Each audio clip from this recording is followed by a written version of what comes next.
everybody. Welcome to the Siegfried episode of the Soul Calibur spoilers on the Guile treatment.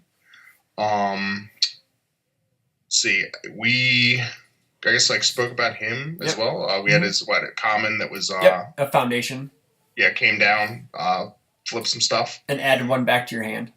And when it came down, so yeah, pretty good. So, getting into the action, starting off fast and furious. Sure. Your path ends here. Yeah, so I think it seems that everybody is getting an action and an asset. So he does have some symbols that is gonna have competition. I mean, Void, you have Revoke. Yeah. Earth and Good, you have Stop. Yeah, we'll say Stop is seeing less play now. I guess just because Lilith doesn't care, Kuma doesn't care. Yeah. And maybe that'll change with this set, but yeah. Not all of these characters really mind if they get banged or Stop too horribly, so Stop might get to the sideboard. Sure. Nightmare cares. Yes. Evil Siegfried cares. There you go. Evil Siegfried, yeah. Yeah. So yeah, go ahead. Go ahead, Tim. Yeah, I think that the first thing about this card is that R will... I know making them discard a card on defense isn't completely useless, but they will probably just discard a card every time. Yeah. Because if this card is in your deck, you're trying to choke their foundation out, and they will probably always discard that card. So the one thing I was going to say about that is, because he has a similar stuff on a couple of his other cards about they can discard a card to cancel it, and I think that's important to note with some of the other cards that are currently floating around. Are you going to reference T-Hawk cards? I don't know. But basically Big Cyclone, Emergency Rations, sure. Thunderbreak, all of these cards that are sort of when your opponent either plays an ability that's going to make you discard a card, or when you discard a card due to their effect, none of those are going to trigger off of this. This is part an of the effect cost. that's going to make you flip foundations. Yeah. And the option to discard it is a cost, and that discard is not considered due to an effect. And I don't think it's even due to a cost either. It's sort of a weird... No, it's a cost. It's a cost. Is it? Okay. Yeah, you will be discarding a card as a cost. I gotcha. Yeah, so at the very least, though, this R, it does remove it. So it's sort of it clears itself on block. Yeah. And you're going to get a little bit something extra, which is probably the better way to think about that R. Sure. The Enhance is probably the reason you're playing this, and I think if you're Siegfried, he's probably going to need to run any flip effects he can get, because he almost can't have too many, because all of his stuff... Yeah, he definitely rewards them for completely choking them out. So, yeah. That can get to be a very large buff if you're in one of these decks. That's going to be +4, -4, +6, -6, even more than that. So yeah, they're going to flip too, and if they can't, you have an extremely powerful card here. Yeah. I could definitely see this him and Vicious seem sort of the two characters that I would expect this the most. Sure. Sure, T-Hawk or whatever. Yeah, but no. for the memes. Yeah. That one T-Hawk player out there that's just hey man, we had someone post about having a... Yeah, there was someone my T-Hawk's a real deck. Yeah. I don't know if it was, but maybe it will be now. Yeah. All right. So, talk about his big sword. Oh, go ahead. Yeah. Go ahead. One moment. Can we appreciate the card frame? Yeah, for sure. These cards, this is... JT, as always, did a fantastic job. All these Soul Calibur cards have this Greek temple theme, and you've got these little statues on the card frame. You've got the flowing water, got some kind of serpent around the control check's really cool. I didn't even notice that. That's awesome. Yeah. Oh, that's rad. Oh yeah, because in the asset, it's a shield or something. A ship wheel or something. A ship wheel, yeah. That's really neat. And we can look at the asset frame when we move on to Requiem. Yeah, it's a tree. Yeah, something like that. Yeah, it's got some shrubbery. Yep. Some shrubbery. Some shrubbery. We are the knights who say, me. Go cut some shrubbery. I think I see. I didn't play back when Soul Calibur. Well, did everybody have a weapon asset in from the Soul Pretty much. from the Soul Calibur sets? I can't imagine. I can't think of any point where that didn't happen. Okay. Because one of the things in the old Soul Calibur games, you got to like pick your weapon, so they always had weapons to choose from. Okay. Yeah. Right. So pretty much every single Soul Calibur character had one of their weapons, and so we're just continuing that tradition. Cool. Yeah, so it's a huge damage, kind of like the action. It has like a giant damage pump on it once per turn. So yeah, and they can't cancel this one. They can't cancel this guy now. So I'm just going to come for a lot of damage. And then the E commit is the reverse, but they can't cancel it. So, which is kind of sad. E commit, they flip a foundation. Yeah, E commit, which isn't horrible. On your turn, you get a gigantic damage bonus, and then you make them flip something later. Yeah. It's not bad. This is another one of those. If you're Siegfried or you're running this theme, you're playing at least one. He might run 2 or 3 of this, though. It could turn out to be strong enough in him, especially if he's off of Void with telekinetic. Yeah. So I have a little aside, I guess. This isn't quite about like the Siegfried stuff, but I just sort of thought about it. Do you think Siegfried is a character that's finally going to run like Astronomy Tower? I mean, it shares Earth and Void. Oh, it does. Oh, cool. Yeah. Oh, wow. Like I sort of always like pass by that card, and I'm like, should at least be in the sideboard. Yeah. If nothing else. And what is it? Like it's an R, and then like flip something whenever they use like a keyword ability. I think so. Like, is it something where like they have to flip everything that has a flip cost? Yes, in it, that's the E. I think. Well, it's them and you. Yeah, everybody does. Like all foundations with flips flip. And I think the R flips something if they play a keyword ability. I believe. I think. Don't quote me on that. I don't know. It has Earth and Void, so maybe you get an Astronomy Tower and you get a Requiem and go to town. See what shakes flip out. Everything. Yeah. Yeah, and people have been ignoring assets and asset hates besides Swordfish by and large recently. Yeah. So this is going to be a big shift in seeing. It's just because actions are so good. Like, it's kind of, those typically occupy similar slots in your deck building. But yeah, it'll be interesting. I mean, I like running assets, so it's kind of nice. I for one think that there's only a few assets in Standard currently that are even worth running. Like Homemade, Swordfish, like we said. There's a couple others. Drag to Victory is a good one too. Yeah, because a lot of the ones they've made in the last few sets have just been these sort of oddball terrains with niche applications. Yeah. Well, and terrains are weird anyway because they can just be blown up because your opponent has a terrain. Yeah. So it's good. I'm sort of a fan of assets, and it's nice to see sort of this variety. And traditionally, like assets are considered slower, so maybe with these cool assets, like decks slow down a turn or two. Maybe we go back to like we said, like we said in the character show, we may go from like this turn 2-3 blitzkrieg to 4 5 3 to 5 back and forth. Say that's almost sort of like an ideal game length would be somewhere around like 4 to 6 turns. Oh, for sure. Yeah. No, I totally agree with that. But yeah, we'll see. Yeah. But I think that's just the way things are, because these cards are going to be so good, you're going to want to play them if you play these characters, Yeah, there does seem to be sort of a broad goal of like trying to slow the game down by a turn without completely like overwhelming, suffocating defense. Yeah, true. So they're trying not to go too far, but there's definitely some cards like our next one. I was going to say, speaking of ending games. Speaking of ending games, yes. You want to go ahead and start with this one, guys? Ending turns and ending games. Yeah. That is not... Go ahead. Just go ahead. I'm drinking water. All right. So Deep Scar, I think we sort of talked about like, we'll sort of see if he has a 2-check that he wants to run instead of Missile Launcher. He might, might have it. Oh yes. I mean this thing.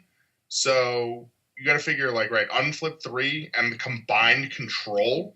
So typically on average, this is probably going to give you like plus 12 to 15. And really it's going to give you like 14 or 15. Sure. 14, 15, 16, yeah. Or it's just discard momentum and your opponent flips 3 foundations as fast as they can. Like, unless they have like an amazing block or something, unless they're like 100% positive that they're going to be able to block this thing, and in which case they're just kind of like, all right, cool, like I'll get some foundations back. Yeah. Like, they don't want to see this. Yeah, no, for sure. Yeah, and that's right, and that's even before Breaker 3 on a 0 mid. Like, oof. Yeah, so when this is, when you don't have everything going the right way, when you don't really have like, it got out of hand, I'm not really going to be able to flip them down far enough to use this thing. Its worst case scenario is ending their turns. Yeah. Which is fine. Yeah. It does share 2 symbols with Jet, not that he would replace it with missile launcher. Well, the thing is, yeah, there you go. He might. I mean, I know, like, people, I think, here's the thing. Do you think, like, the Jets that basically run, like, 1 or 2 copies of Brutality, would they rather run this? I don't know. Like, obviously, like, the +0 mid is, like, really good. Yeah. But in some ways, for Jet at least, like, the Brutality might be a little bit better. Yeah, I mean, it's got the same breaker. The damage can't be reduced on that card either. So just being able to be like, oh, I got you to 3, game's over. Yeah, exactly. Yeah. And I don't know how much use he's going to be getting. Like, he would get out of the E. Yeah. So. Well, like, traditionally, like, those symbols don't have, like, outside of, like, Fatality, like, I can't think of any, like, snap momentum for those symbols. So he's going to have to rely on, like, a throw or something. I don't know. Like, Jet has his attack. Well, I understand that. Yeah, I do. Yeah, there's also, he has Hammerhead. Swallow your soul. Yeah, swallow your soul, Hammerhead. There's also, like, throws. Yeah, well, I know, that's what I'm saying. But yeah, this card makes me wonder, and I haven't looked, if there's, like, speed tricks from hand. Because, like, imagine saying, your opponent saying, like, okay, I'm flip 3. I'm going to block this. Mm-hmm. And then you have, like, some kind of speed something in your hand. It's like, no, you're not. Yeah. And then they're dead. Mm-hmm. Doesn't Give Me Your Best Shot give speed if they play an enhance? That's not a bad one. And it also, I think so. I think it might be like 2 or 3. Yeah, it's and you gain I think you gain vitality too off of it or something like that. Mm-hmm. So looking at this is going deep, but fast learner. If they reduce the speed, you turn around and give it 6 more speed. 6 more speed, yeah. Also good against Akuma. Yeah.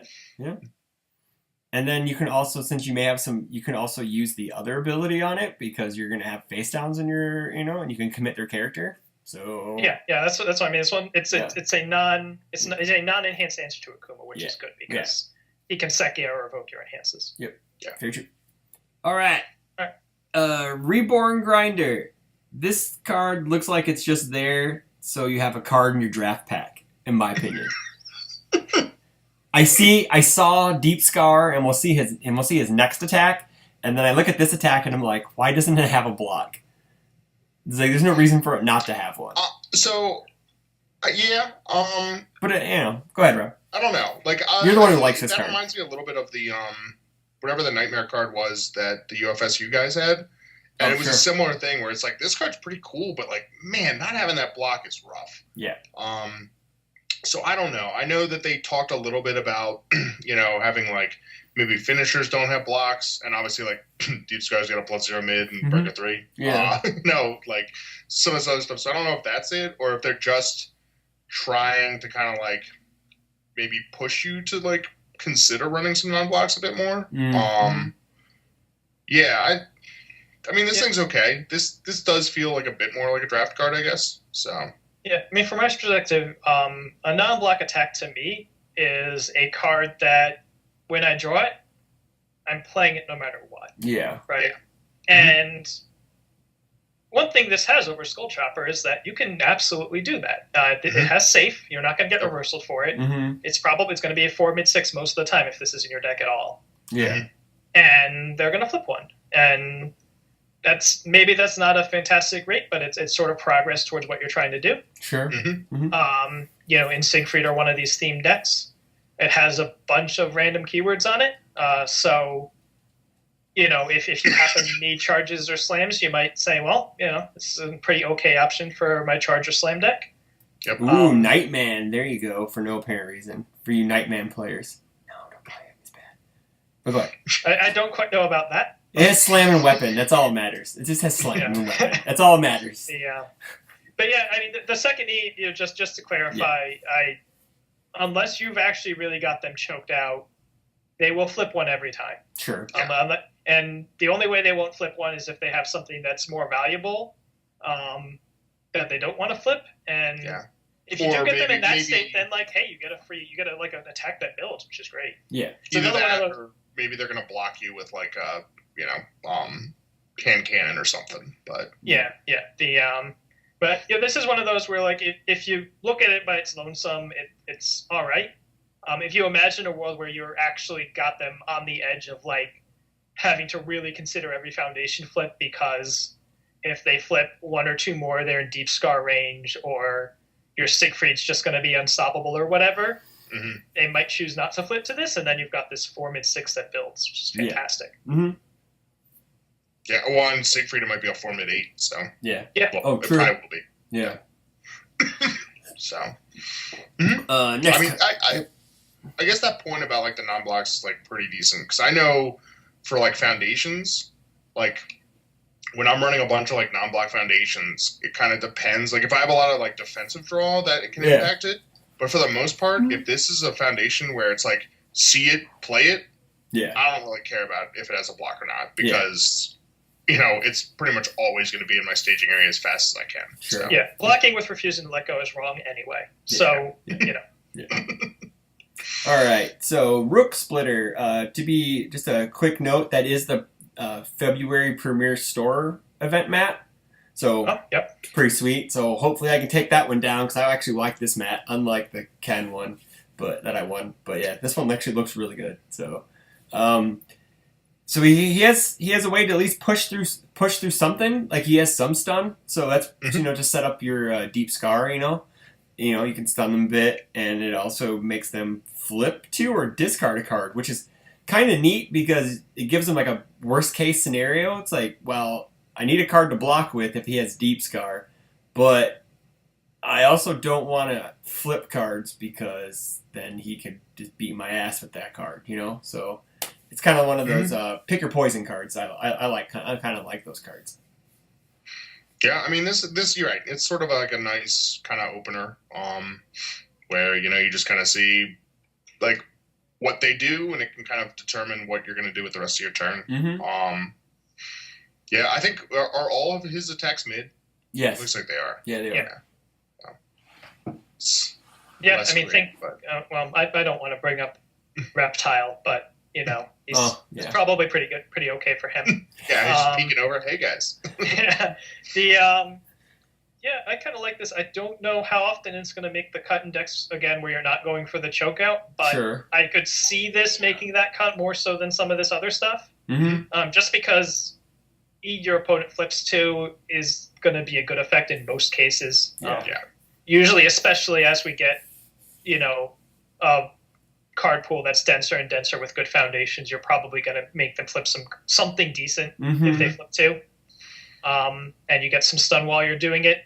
You probably need to be a character that's giving it some stats. Probably both speed and damage to be happy with the 4 mid 5. But it's got the nice block.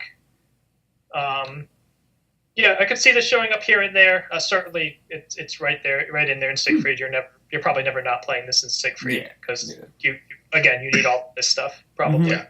I think we said that too on the character show, and we thought that he was one of those characters that he's going to be one of those guys that's just like, oh, I need all of his kit just to kind of make him push a bit. In this case, it's not really because they're light years better than alternatives in him or whatever. It's just because like stuff that he has sort of an odd game plan. Stuff that flips your opponent's stuff is just few and far between. And especially looking at some of this support, it's not even like, oh, I'm going to flip some of my opponent's stuff. It's like, no, I want them to have nothing face up. That is my goal. And if anything that flips their stuff is going to go in this deck, I would think. Soul and Purgatory is next, I believe. I just want to make sure. After you played,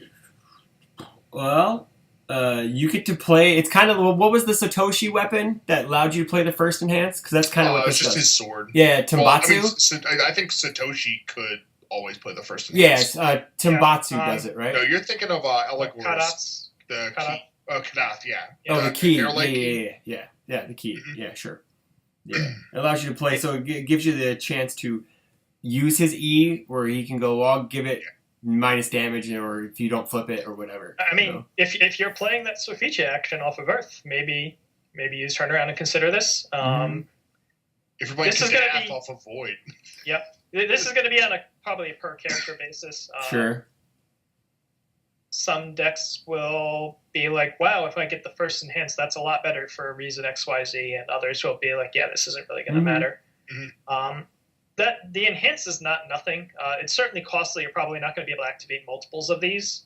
But you think in the context of some of his other stuff, where discarding the cards their backup option, this puts a little more pressure on them to take the flips.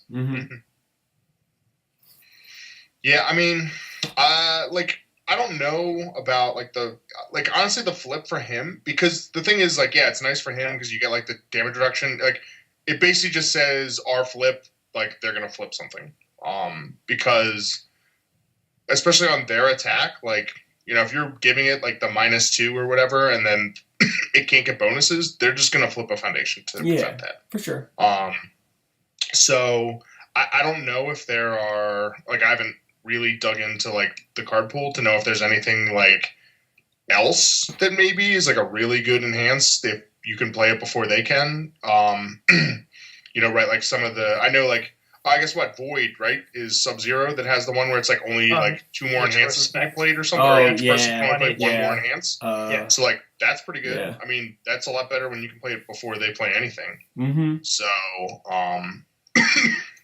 yeah, I mean, so maybe something like that. Yeah, I think this card probably won't be all over the place, but I think at some point during its lifetime, it'll be in some PTC top 8 deck list. Yeah, yeah. It's gonna show up somewhere. So the next one would be Desperate for Redemption. We went over that with the common preview show, so we're just gonna skip over that guy, and then we have the last one, which is in the beginning of the page. Puppet of the Cursed Sword. So give me some backstory. Why is his weapon cursed if he's a good guy?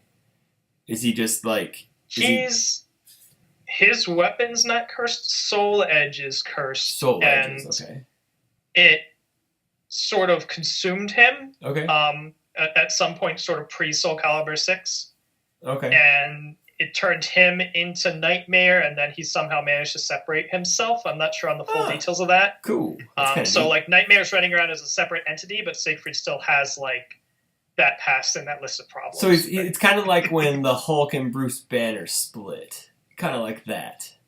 I suppose. I'm not familiar with that. But it's okay. Just say yes. Rob would know more than you would. Just go ahead and say yes. That's what it kind of reminds me of. Because there was a point where I believe when they fought Onslaught, comic book history real quick, Hulk hit Onslaught, which was the amalgamation of Professor Xavier and Magneto's consciousness into one being, and Hulk hit him so hard it split Bruce Banner out of the Hulk. It just split, and they were two separate people. So that's what it kind of reminds me of. So okay, done with comic book nerding out. What? Was that Gray Hulk? No, he was Green Hulk, but he was just rage. He was just complete rage. He had no human side to him. So yeah. Go ahead. Sorry. You said... Well, I thought you were going to ask him to give a history lesson on, this card. Yeah, go ahead. Give us the history lesson, because that was the next thing I was looking at. I didn't play then. Yeah, I didn't play then either, so... Yeah, so once upon a time, and this is not as far back as some other things, because this card was reprinted for, Red Horizon Legal Standard at one point. Okay. There was a card called Curse Blood, which eventually got banned after Phil Birch won his first character with it. It was a 1/4 foundation that committed after your opponent played a foundation, you discard the top of your deck, and if it's a foundation, it goes to your staging area committed. This was on a spam, and it triggered on basically all of your opponent's turns because it was if they played foundations.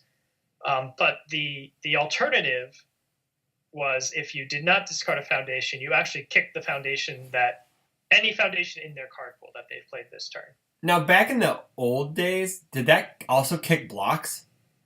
Because weren't those considered foundations too, but also blocks at the same time? I don't remember. That wasn't really the use case. Yeah, it was more to stunt their they build. played on their third foundation on turn 1 going second. Yeah. You would turn this thing sideways, and either you +1 build them going into turn 2, or you would -1 build them going into turn 2. That's not bad. So that card was crazy, but, if we're going to make a card named Puppet of the Cursed Sword that has the good symbol on it, naturally we've seen this before with Jasco. Yeah. They're going to look for that throwback. So Yeah. 4-check, low block foundation, triggers on attacks this time, still has the build if you reveal a foundation.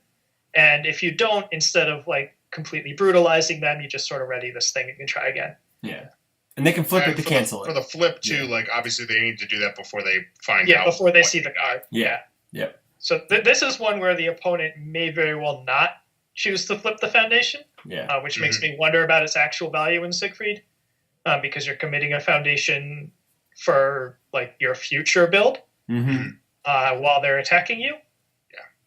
So I'm not super high on this card, but if you're confident in your defense in your deck, you can throw these things in and sort of just mess with them. It could be like a one or two of at most, If you need the low blocks, especially on Earth needs low blocks, so I would probably include at least one of these in the deck at most. I know it's only one, but we'll see what the rest of the set has for low blocks. Yeah, true. You never know. There could be some like fantastic stuff. Yeah. Okay, cool. So overall thoughts on Siegfried. Yeah, I mean, he definitely got some, some tools that are going to be flipping your opponent's stuff. Some better than others.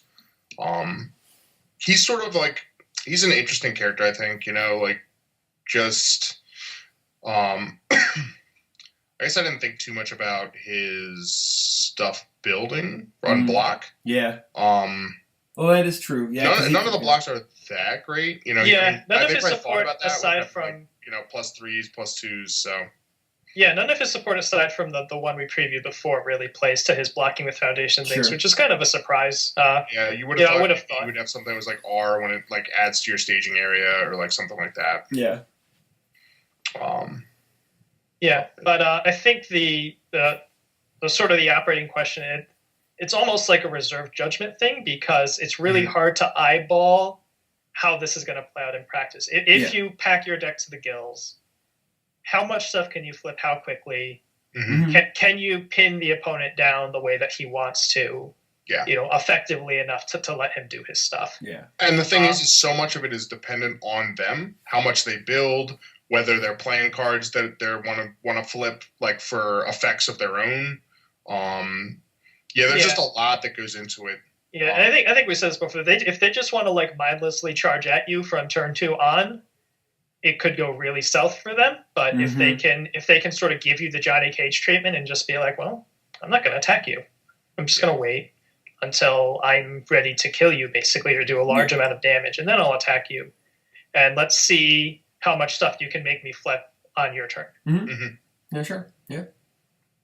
Yeah, I think he's really kind of like the Cassie of the set. Well, from what we've seen, the 3 characters we have, he's kind of not like bad, but he's like you need to see his support because you need to see it in action. You need to see it in action because because a lot of it seems neat. He has some cool pieces, but like you guys said, like blocking with some of that stuff, bringing it down, reusing a lot of it. He can, his one diff can pick up anything, and it's just.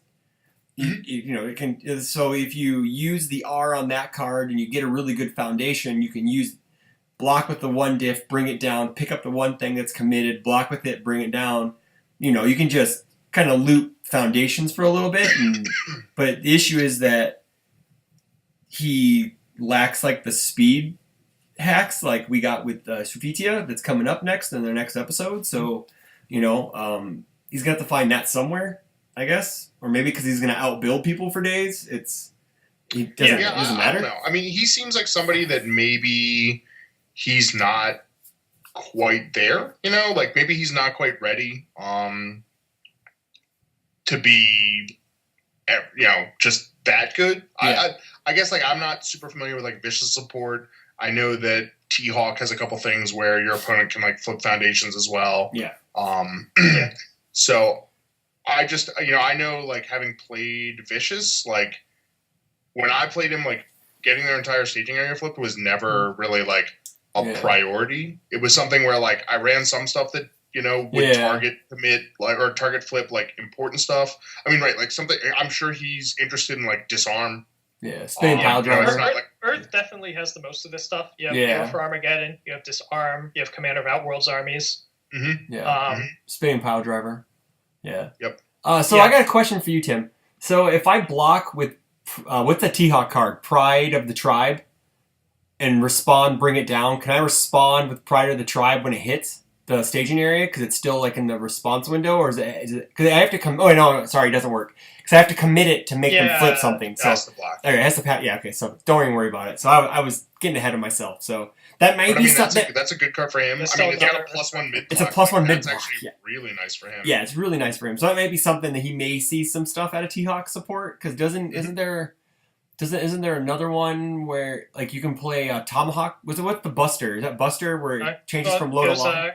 Condor Dive's just a 4 high 5. They flip one, push the limit, obviously. Yeah, sure. Yeah, I mean, I actually, yeah, I mean, push the limit. Like that's something that's not bad with like his one diff.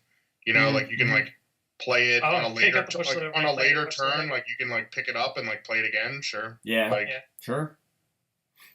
It'll be interesting. It's. I think it's a tough ask, really, to like get your opponent like completely flipped and then to keep their stuff all flipped. Do you? Yeah. Because there's also. Go ahead, Tim.